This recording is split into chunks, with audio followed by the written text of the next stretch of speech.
Hello students, कैसे हैं आप सब। आई होप आप सब बेटर होंगे। तो चलिए हम अपने सब्जेक्ट को कंटिन्यू करते हैं।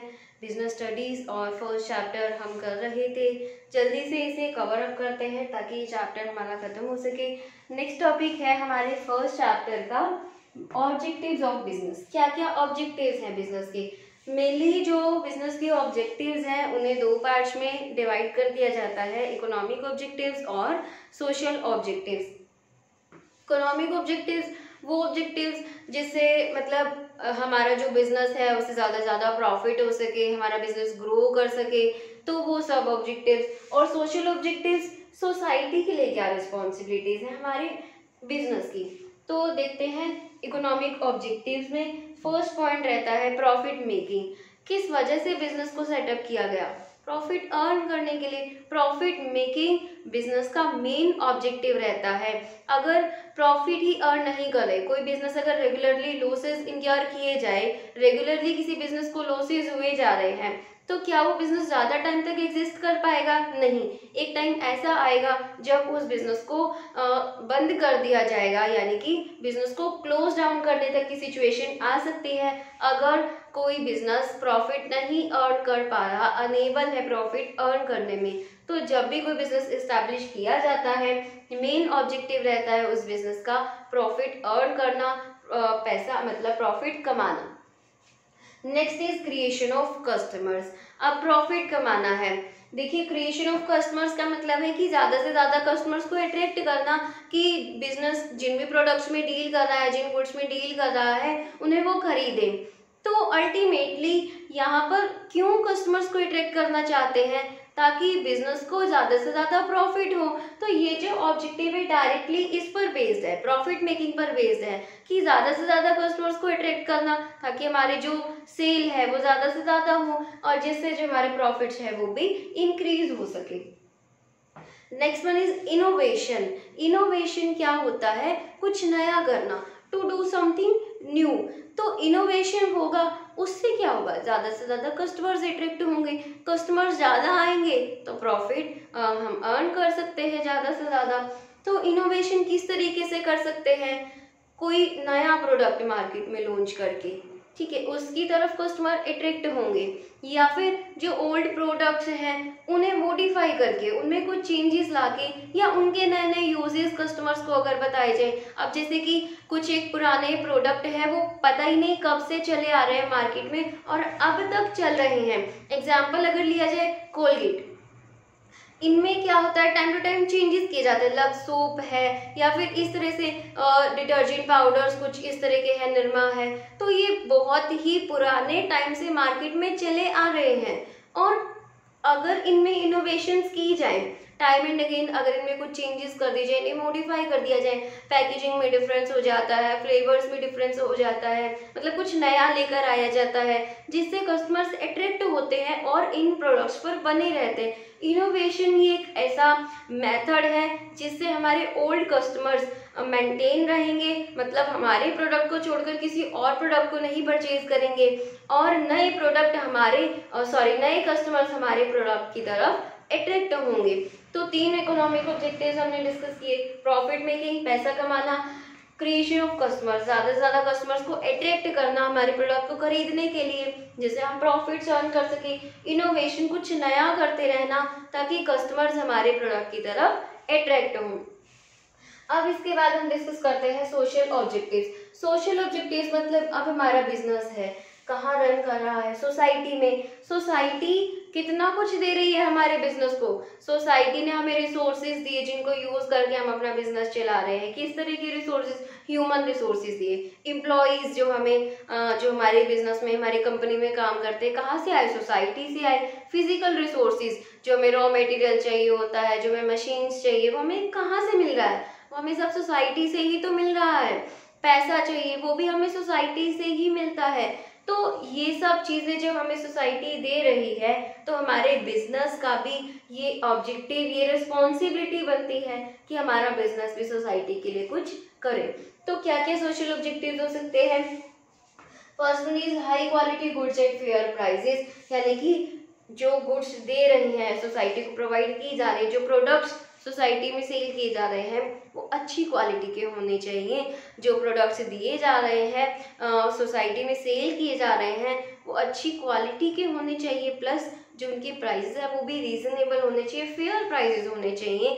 ऐसा नहीं कि अच्छी क्वालिटी के प्रोडक्ट्स के नाम पे सभी कस्टमर्स को लूट ले, नहीं, फेयर प्राइसेस होने चाहिए और प्रोडक्ट की क्वालिटी भी अच्छी होनी चाहिए। इसके अलावा जो प्रोडक्ट बना रहे हैं उनमें एडल्ट्रेशन यानी कि मिलावट वगैरह ना हो, होर्डिंग वगैरह भी बिजनेसमैन मतलब ना करे, यानी कि होर्डिंग जमाखोरी की होता है ना कि जब प्रोडक्ट के प्राइसेस, अगर गुड्स के प्राइसेस कम है तो जो बिजनेसमैन होते हैं वो अपने पास प्रोडक्ट को स्टोर करके रख लेते हैं और फिर जब कभी इनके प्राइसेस बढ़े तो तब प्रोडक्ट्स को, उन गुड्स को सेल करते हैं। तो इस तरह की एविल से बिजनेसमैन दूर रहें, सोसाइटी के लिए कहीं ना कहीं लॉयल रहें। Next is contribution to community development. अब बिजनेस ने इतने पैसे कमा लिए सोसाइटी में रहते हुए, तो बिजनेस का फर्ज बनता है ना कि वो सोसाइटी के लिए भी कुछ करे, कम्युनिटी डेवलपमेंट में हेल्प करें, ताकि जो हमारी सोसाइटी किसी तरह से डेवलप हो सके। कैसे कंट्रीब्यूट कर सकते हैं? अब इतना पैसा कमा लिया, लाइब्रेरी बनवा दें, एजुकेशनल इंस्टीट्यूशन बनवा दें, हॉस्पिटल बनवा दें, तो इस तरह की जो कॉन्ट्रीब्यूशन है सोसाइटी के लिए वो बिजनेस को देने चाहिए। Fair return to investors. अब यहाँ पर थोड़ा सा कमर्शियल कंसेप्ट आ गया, फेयर रिटर्न टू इन्वेस्टर्स। अभी तक हम बात कर रहे थे बिजनेस में एक ही बिजनेसमैन है जो बिजनेस में पैसा लगाएगा, जो बिजनेस में पैसा लगाया उसको हम कहते हैं पैसा इन्वेस्ट करना, और जो पैसा लगाया गया उसको हमने एक ही वर्ड में बोल दिया, जैसे हमने बोला था कैपिटल। अब अगर बिजनेस हमारा लार्ज स्केल पर हो जाए, हम अपने बिजनेस को लार्ज स्केल पर स्टार्ट करना चाहते हैं, तो एक पर्सन के पैसे से काम नहीं चलेगा। ऐसा नहीं कि वो अकेला कैपिटल लगाए, कैपिटल इन्वेस्ट करे और बिजनेस चल जाएगा, नहीं। क्या करना पड़ेगा लार्ज स्केल पर बिजनेस को चलाने के लिए सॉरी, क्या करना पड़ेगा बिजनेस को लार्ज स्केल पर चलाने के लिए? पैसे की ज़रूरत है, तो इन्वेस्टर्स को इनवाइट किया जाता है, यानी कि अलग अलग लोग जो सोसाइटी में रह रहे हैं वो हमारे बिजनेस में आकर के पैसा इन्वेस्ट करेंगे। अब अगर कोई बिजनेस तो मेरा है, ठीक है, अब लोग उसमें पैसा लगा रहे हैं, तो लोग पैसा लगा के छोड़ देंगे, चल ले ले पैसे तो अपना बिजनेस चला खुश रहे, नहीं, उन्हें भी कुछ चाहिए। अब लोगों ने पैसा लगाया, पैसा लगाने वाले लोग कौन कहलाएंगे? इन्वेस्टर। पैसा इन्वेस्ट करने वाले को बोला जाएगा इन्वेस्टर। अब जो इन्वेस्टर्स पैसा लगा रहे हैं वो भी कुछ चाहेंगे कि उन्हें रिटर्न मिले। रिटर्न मतलब जितना पैसा लगाए बदले में उन्हें कुछ मिले ना, तो जो रिटर्न देगा बिजनेस अपने इन्वेस्टर्स को वो फेयर होना चाहिए, यानी कि ऐसा नहीं पैसा तो ज़्यादा इन्वेस्ट करवा लिया और रिटर्न के नाम पे कुछ दे ही नहीं रहे। जब प्रॉफिट अर्न करेगा बिजनेस तो उस प्रॉफिट में एक अच्छा खासा पोर्शन इन्वेस्टर्स को एज अ रिटर्न दिया जाना चाहिए, ताकि उन्हें लगे कि जो उनका इन्वेस्टमेंट है वो प्रॉफिटेबल है। और next point is providing employment. जो लोग हैं मतलब सोसाइटी के, उन्हें एम्प्लॉयमेंट दे बिजनेस, और स्पेशली यहाँ पर ध्यान रखा जाए कि जो हैंडीकैप पर्सनस है या जो डिसेबल पर्सनस हैं, किसी तरह की उनमें डिसेबिलिटी है, तो उन्हें प्रेफर किया जाए, ताकि ऐसे लोगों में भी कॉन्फिडेंस इंक्रीज हो, जिससे क्या होगा हमारी सोसाइटी पॉजिटिविटी की तरफ जाएगी और सोसाइटी डेवलप कर पाएगी। तो बिजनेस के ऑब्जेक्टिव्स हमने देखे, इकोनॉमिक ऑब्जेक्टिव्स जो बिजनेस के खुद के ऑब्जेक्टिव्स हैं कि बिजनेस अपने आप को आगे बढ़ाने के लिए क्या करना चाहता है, सोसाइटी यानी सोशल ऑब्जेक्टिव्स की बिजनेस को सोसाइटी के लिए क्या करना चाहिए, क्योंकि बिजनेस सोसाइटी में स्टैंड करता है, रन कर रहा है, और सोसाइटी के लिए भी बिजनेस की क्या है, कुछ एक रिस्पॉन्सिबिलिटीज होती हैं। तो इसके बाद एक छोटा सा टॉपिक रह गया, जल्दी से हम उसे भी देख लेते हैं। देखिए लास्ट टॉपिक है हमारे फर्स्ट चैप्टर का, role of profits in business, कि बिजनेस में प्रॉफिट्स के क्या रोल है। बिजनेस का मेन ऑब्जेक्टिव तो है ही कि प्रॉफिट अर्न करना है, तो क्यों प्रॉफिट अर्न करना है, क्या रोल प्ले कर रहा है profit? First one is for long survival, कि हम चाहते हैं अगर कि हमारा बिजनेस लॉन्ग टाइम तक सर्वाइव करता रहे, तो इसके लिए किसकी ज़रूरत है? रेगुलर प्रॉफिट्स की। अगर कॉन्टिन्यूसली प्रॉफिट अर्न कर रहा है बिजनेस तो लॉन्ग टाइम तक सर्वाइव कर सकता है। अदरवाइज अगर लॉसेज हुए जा रहे हैं कॉन्टिन्यूसली रेगुलरली, तो क्या हमारा बिजनेस लॉन्ग टाइम तक रह पाएगा? नहीं। एक टाइम ऐसा आएगा जल्दी जब हम अपने बिजनेस को शट डाउन करना पड़ेगा, यानी कि बंद करना पड़ेगा। तो अगर लंबे टाइम तक हमारा बिजनेस टिकना चाहता है मार्केट में, तो उसके लिए क्या ज़रूरी है कि प्रॉफिट्स रेगुलर बेसिस पर होने चाहिए। Next one is for rapid growth. अब हर एक बिजनेसमैन चाहता है कि उसका बिजनेस ग्रो करे, तो उसके लिए भी किसकी ज़रूरत है? प्रॉफिट की ज़रूरत है। एग्जाम्पल से समझते हैं। सोचिए, जब मैंने अपना एक बिजनेस था वो स्टार्ट किया, तो मैंने उसमें 10 लाख रुपए लगाए। अब 10 लाख रुपए लगाने के बाद मुझे प्रॉफिट हो रहा है 1 लाख रुपए, ठीक है। तो क्या वो 1 लाख जो मुझे प्रॉफिट हुआ वो सारा मैं अपने घर ले जाऊंगी? ले जा सकती हूँ, लेकिन अगर मैं उसमें से कुछ पोर्शन वापस अपने बिजनेस में इन्वेस्ट कर दूं, तो मेरी कैपिटल 10 लाख से बढ़ जाएगी। पहले जो मेरी कैपिटल 10 लाख थी, अब सोचिए उस 1 लाख में से 50,000 मैंने फिर से इन्वेस्ट कर दिया, तो मेरी अब कैपिटल टोटल हो गई 10,50,000। इसी तरह से उस अगली 10,50,000 कैपिटल पर मैंने अगले साल 2 लाख प्रॉफिट कमा लिया, तो उस 2 लाख में से मैं फिर अपने बिजनेस में पैसा इन्वेस्ट कर दूंगी। इसे री इन्वेस्टमेंट बोलते हैं कि जो प्रॉफिट कमाया वो अपने बिजनेस में ही उसका कुछ एक पोर्शन इन्वेस्ट कर दिया, ताकि हमारा बिजनेस ग्रो कर सके, यानी कि बिजनेस का लेवल बढ़ सके। तो इससे अब कॉन्टिन्यूसली ये चलता जाएगा, तो कैपिटल मेरी बढ़ती जाएगी। कैपिटल बढ़ती जाएगी तो मेरे बिजनेस का स्केल बढ़ता जाएगा, मतलब मेरा जो बिजनेस है वो ग्रोथ करेगा। टाइम यानी कि जो मेरा बिजनेस है फ्यूचर में वो लार्ज लेवल पर, यानी कि लार्ज स्केल पर हो जाएगा। फिर है फॉर इंक्रीजिंग एफिशिएंसी। एफिशिएंसी को बढ़ाने के लिए, अब कोई बिजनेसमैन है, अगर उसे प्रॉफिट्स हो रहे हैं रेगुलरली, तो उसकी एफिशिएंसी बढ़ेगी। इस साल 1 लाख प्रॉफिट कमाया, उसका कुछ पोर्शन बिजनेस में डाल दिया, तो अगले साल जो बिजनेसमैन है उसे रहेगा कि और प्रॉफिट अर्न करे वो।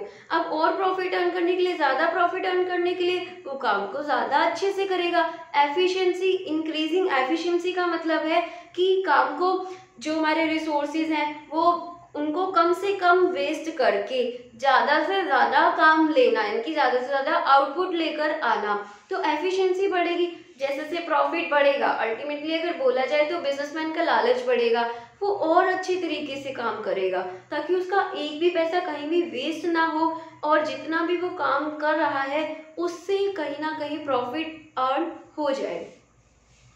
फिर है for building Prestige and recognition. अब हर एक बिजनेस चाहता है कि मार्केट में उसकी एक स्पेशल आइडेंटिटी होनी चाहिए, लोग उसके बिजनेस को जाने। कैसे जानेंगे? अगर प्रोडक्ट अवेलेबल कराए जाए गुड क्वालिटी के फेयर प्राइसेस पर, तो बिजनेस की पहचान बन सकती है। इन्वेस्टर्स को फेयर रिटर्न दिया जाए तो बिजनेस की पहचान बन सकती है। बिजनेस में जो एम्प्लॉयज काम कर रहे हैं उन्हें अच्छी सैलरी दी जाए तो बिजनेस की अच्छी पहचान हो सकती है मार्केट में।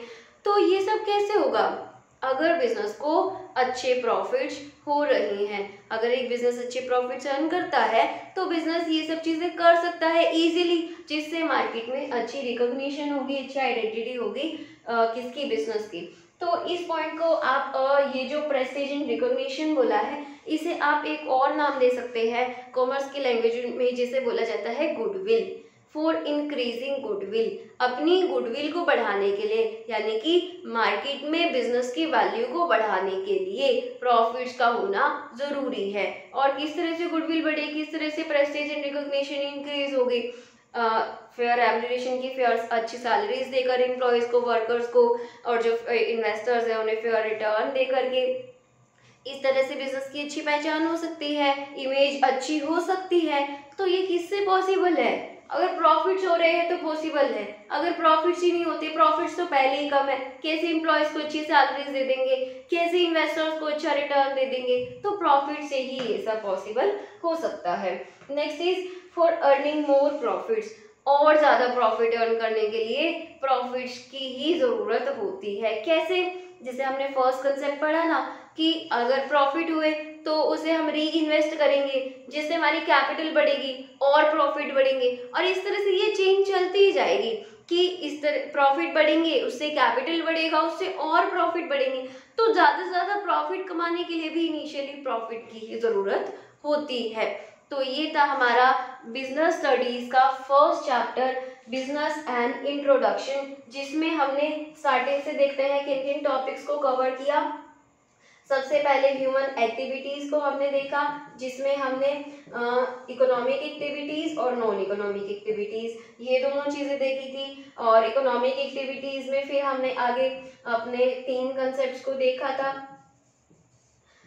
फर्स्ट वन बिजनेस हमने देखा था, सेकंड था हमारा प्रोफेशन, थर्ड था हमारा एम्प्लॉयमेंट। उसके बाद हमने अपना एक और टॉपिक कवर किया जिसमें हमने अपने बिजनेस के ऑब्जेक्टिव्स को देखे थे, इकोनॉमिक ऑब्जेक्टिव्स और सोशल ऑब्जेक्टिव्स। और हमारा last topic role of profits in business. तो इसी के साथ ही हमारा फर्स्ट चैप्टर कंप्लीट होता है। आई होप ये चैप्टर आपको अच्छे से समझ में आया होगा। Thank you.